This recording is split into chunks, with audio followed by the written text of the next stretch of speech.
죄인이지만 죄인처럼 다루지 않으신다라는 거예요. 잃어버린 보물로서 우리를 다루신다라는 거예요.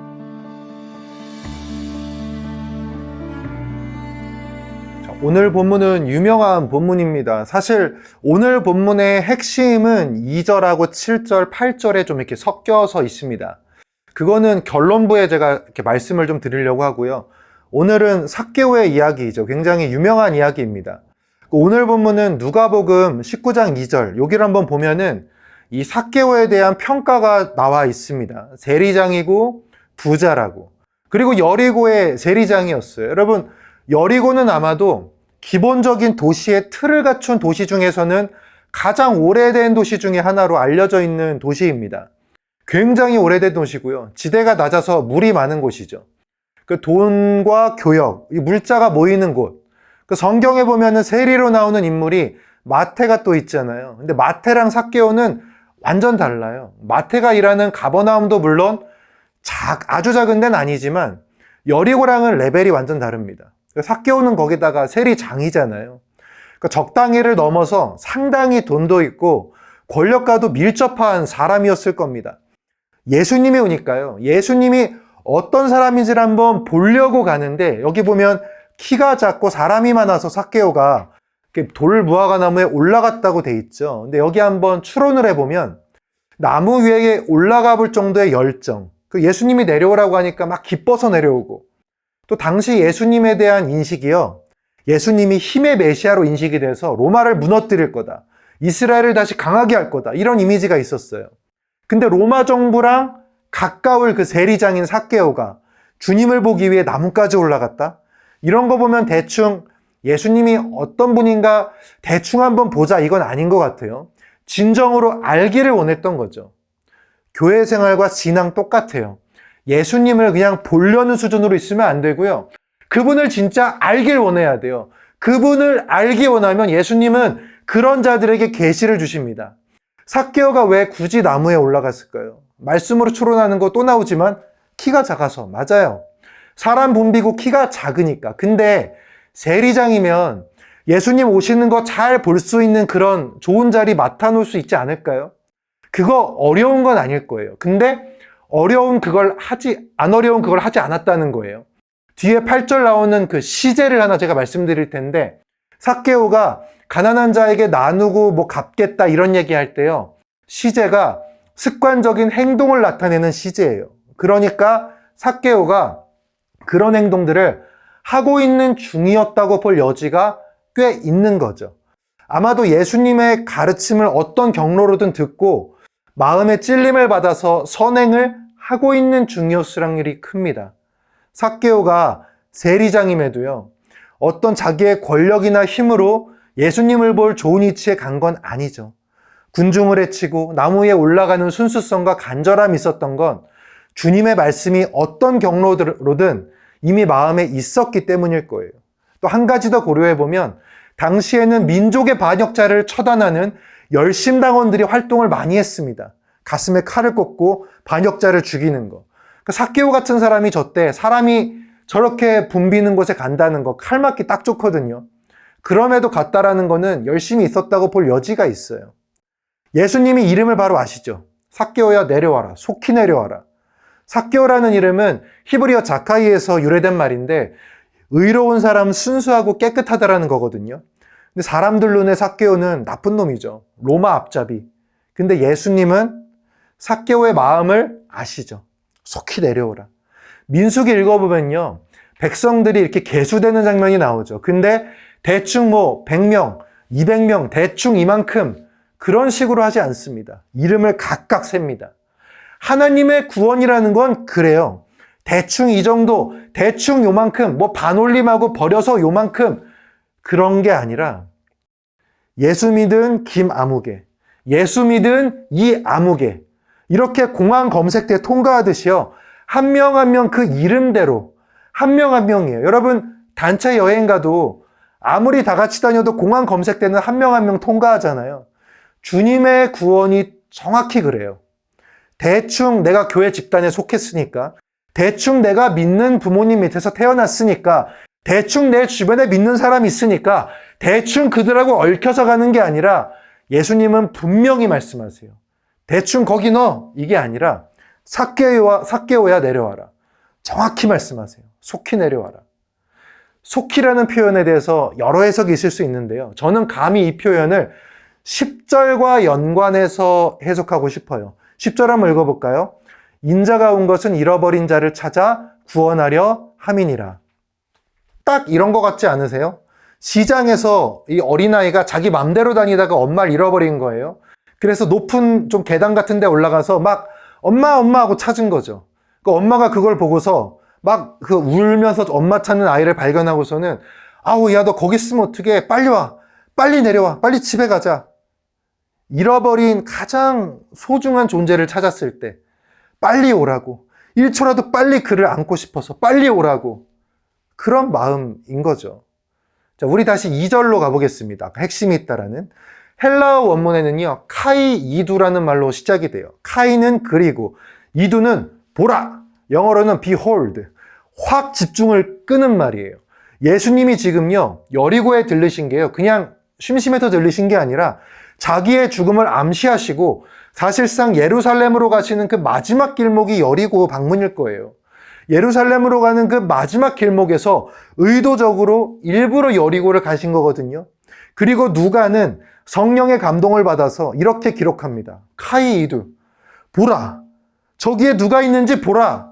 예수님의 눈으로 본 그 사람, 잃어버려서 찾아다녔던 영혼, 반드시 되찾아야 할 그 영혼. 그게 주님이 우리를 보는 시선이에요. 죄인이지만 죄인처럼 다루지 않으신다라는 거예요. 잃어버린 보물로서 우리를 다루신다라는 거예요. 하지만 보아라라는 저 말씀에 사람들은 이렇게 응답합니다. 7절 한번 읽어보겠습니다. 뭇 사람이 보고 수군거려 이르되 저가 죄인의 집에 유하러 들어갔다. 죄인의 눈엔 죄인만 보이는 거예요. 스스로 죄를 해결할 능력이 없으니까 그 죄가 해결된 가능성을 생각조차 못하는 것이죠. 스스로도 죄인이고 아울러서 죄를 용서할 능력이 없으니까, 아니 조금 더 정확하게 말하면요, 해결할 능력이 없는 게 아니라 해결할 방법조차를 생각을 못할 그런 인생들이니까 어떻게 그들이 죄가 용서된 깨끗한 상태의 누군가를 생각할 수 있겠어요. 하지만 예수님은 다르다는 거예요. 참 인간이시면서 참 하나님, 참 신이시죠. 말씀 보면 삭개오가 말합니다. 내 소유의 절반을 가난한 자들에게 주겠고 만일 속여 빼앗은 게 있다면 네 갑절을 갚겠습니다. 레위기에는 20%만 더해서 갚으면 되거든요. 그게 율법인데 로마법은 강도짓은 4배로 갚거든요. 물론 출애굽기에 보면 양을 훔쳤을 때 4배로 갚으라는 말이 있지만 소는 5배로 갚으라는 또 다른 규정이 있어요. 그러다 보니까 개인적으로 저는 삭개오의 배경을 볼 때 로마법에 기반한 말을 한 게 아닐까라는 추측을 좀 합니다.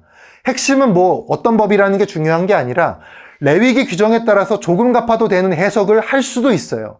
근데 분명 무거운 걸 택했어요. 삭개오는 세상 사람들이 보기에도 말 한 점 나오지 않을 방법을 택한 것 같아요. 로마의 빌부터 살면서 로마의 규정으로 더 많이 착취한 자신의 죄를 더 많이 갚아야 하는 그 법에 따라서 철저히 이행하고 지키고 싶었던 게 아닐까 싶습니다. 성경을 기억한 거라면요, 레위기가 아니라 출애굽기 율법을 기억하려 했을 것이고요. 성경은 말하지 않지만 추측컨대요, 자신의 갚는 행위마저도 자신의 선행에 대해서 단 하나의 어떤 의심받을 구석을 만들고 싶지 않은 게 아닐까 싶어요. 조금이라도 하나님을 사랑하는 것에 누군가가 흠을 잡는 게 싫은 게 아니었을까 싶어요. 교회에도 그런 거 있잖아요. 교회 안에서는 은혜롭습니다 하는데 사회에서는 참 교회 사람들 이기적이야, 그렇게 평가받는 행동들이 있어요. 삭개오는 그런 걸 만들고 싶지 않았을 수 있어요. 삭개오의 마음을 들은 예수님 선언하십니다. 오늘 이 집에 구원이 일었다. 이 사람도 아브라함의 자손이다. 삭개오는요, 지금 기도, 금식, 찬양 같은 종교적인 행위를 하겠다라고 고백한 게 아니에요. 진실된 회개에 기반해가지고요, 나의 것을 나누고 어려운 자를 구제하고 돌보겠다, 이웃을 보살피며 섬기겠다라는 예수님이 말씀하셨던 그 말씀을 실천하겠다라는 선언을 한 거예요. 삭개오의 이 고백과 체험은요, 여러분, 내가 볼 때 좀 안 좋게 보이고 나쁜 놈 같은 사람이 있죠. 삭개오처럼 보이는 사람. 그 사람이 회개해가지고 고백해야 될 그런 말이 아니고 예수 믿는 모든 자들이 해야 될 고백인 거예요. 여러분, 종교행위도 물론 중요하지만 진정으로 구원받은 사람은 종교행위가 아니라 말씀을 실천하는 데 힘을 씁니다. 내가 아닌 타인으로 시선이 옮겨지는 거예요. 하나님의 마음을 알게 되기 때문에 그 하나님이 사랑하시는 또 다른 영혼, 그들이 너무도 소중하게 여겨져서 그들에게로 시선이 가는 것입니다. 근데 이 아름다운 상황에서 이상한 소리가 하나 들려요. 삭개오는 죄인이야. 예수라는 저 사람 왜 저러시는 거야? 죄인의 집에 들어가면 어떻게? 에이, 저건 아니지. 저건 좀 잘못됐지. 거기 모인 사람들이요, 6월절 예루살렘 올라가려고 모인 사람들일 거거든요. 종교에 엄청난 열심이 있을 사람들. 열심이 넘쳐서 어떤 행동하는지 아세요? 하나님이 하신 일, 하나님의 말씀마저 수정하려 들어요. 한 사람의 회개에 기뻐하지 못하고 정죄하고 주님을 가르쳐드리려는 생각까지 느껴지는 것 같아요. 성경은 기록합니다. 땅에 한 사람이 회개하면 하늘에 회개할 것 없는 99보다 기쁘다고. 또 이렇게 말해요. 죄인 한 사람이 회개하면 하나님의 사자들에게 기쁨이 된다고. 그런데 하늘의 그 기쁨의 음악들이 울려 퍼지는 이 순간에 사람들은 불만하고 정죄합니다. 사람들은요, 말씀을 보고 배우고 실천하려고 하는 것보다 그 말씀이 가능한지 불가능한지를 따져들려고 그래요. 사실상 비판에 가까운 생각들을 하는데 최적화되어 있어요. 종교의 열심에 취한 사람들, 종교적 경력에 취한 사람들, 그들이 가질 수 있는 크나큰 함정입니다.